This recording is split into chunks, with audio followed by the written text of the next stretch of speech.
Purihin ng Diyos, purihin ng ating Panginoon. May mga tao ba na toxic o pasaway sa buhay mo na hindi maalis-alis? Natatawa ako pag ako'y nanonood sa YouTube at sa news tungkol sa ating bayan. Lalo na yung nalalapit na boxing match ni General Torre at saka ni Baste. Ang malaking katanungan ay, bakit kailangang mangyari itong awayan na ito?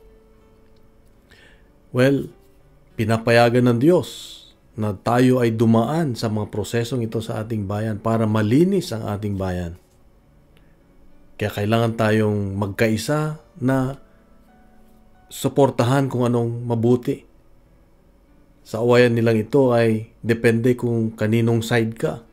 Siyempre kung side mo ang isa, yung isa ay kaaway. Kaya dito tayo dapat mag-ingat.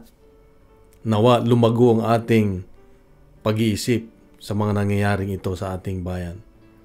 Pero sa Ebanghelyo ngayon makita natin na may kwento si Jesus sa isang talinghaga uli na merong maghasik at inihasik niyang magandang mabuting binhi. Ngunit sa gabi may kaaway na nagtanim ng damo. Kaya tumubo silang pareho, yung trigo at damo. Kaya sabi ng mga utusan, sabi niya, "Boss, tatanggalin na ba natin yung mga damo?" Sabi niya, "Wag, baka masama yung mga mabubuti, yung mga trigo. Hintayin na lang natin na anihin natin sila at paghiwalayin." So, ganun din ang ating Diyos. Habang tayo ay nasa mundo, ang kalaban, ang demonyo ay patuloy na nagtatanim ng kasamaan. Pero huwag tayong mawalan ng pag-asa dahil ang kabutihan ang mananaig pa rin. Ang kabutihan ang mananaig pa rin. Hindi siya papayag na ang mabuti ay hindi mananalo. Ano lang gagawin natin? Tanggapin natin yung sitwasyon na natin na nasa mundo tayo na mayroong masama palagi. At nawa tayo ay lumago sa kabutihan. Maging mabuti ang ating karakter, ang ating pag-uugali dahil sa mga nangyaring ito. Hindi tayo mapapasama doon sa masama. Kaya nga, ito ang paalala ng Diyos sa akin ngayon. Kung minsan kasi tayo din ay damo. Kung tayo nagagalit, kung tayo ay nagyayabang, kung tayo ay nagmumura, kung tayo ay hindi magandang pag-iisip, hinahanap natin lagi ay away, gulo.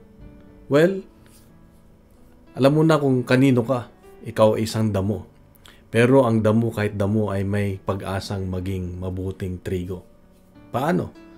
Ito yung Ebanghelyo ngayon na ang paghari ng Diyos hanggat nasa atin ang Diyos. Hanggat tayo nagpapasakop sa presensya ng Diyos, sa paghari ng Diyos sa buhay natin, merong nababago. May pagbabago. Kaya isa lang ang paalala ng Diyos, huwag tayong mawalan ng pag-asa. Huwag tayong mawalan ng pag-asa. At gawin natin lagi ang mabuti sa lahat ng pagkakataon. Doon tayo sa mabuti. Doon natin suportahan yung mabuti. Ang paghari ng Diyos. So ito ang ating reflection ngayon at nawa ay nagbigay sa atin ng kaliwanagan uli. Ang tanong ay bakit? Kasi merong mga masama. Pwede namang tanggalin kaagad ng Diyos. Pero hindi. Pinapayagan niya para tayo ay magkaroon ng pagbabago. Magiging pasensyoso tayo, maging maunawain, maging mapagpatawad, maging mapagmahal para sa Diyos. Kung nagustuhan po natin ang ating reflection ngayon, ay bahagi natin sa social media at gawin nating viral ang salita ng Diyos. Punuin natin ng good news ang social media. Isang mapagpalang araw sa iyo at sa mga mahal sa buhay. God bless. God is good.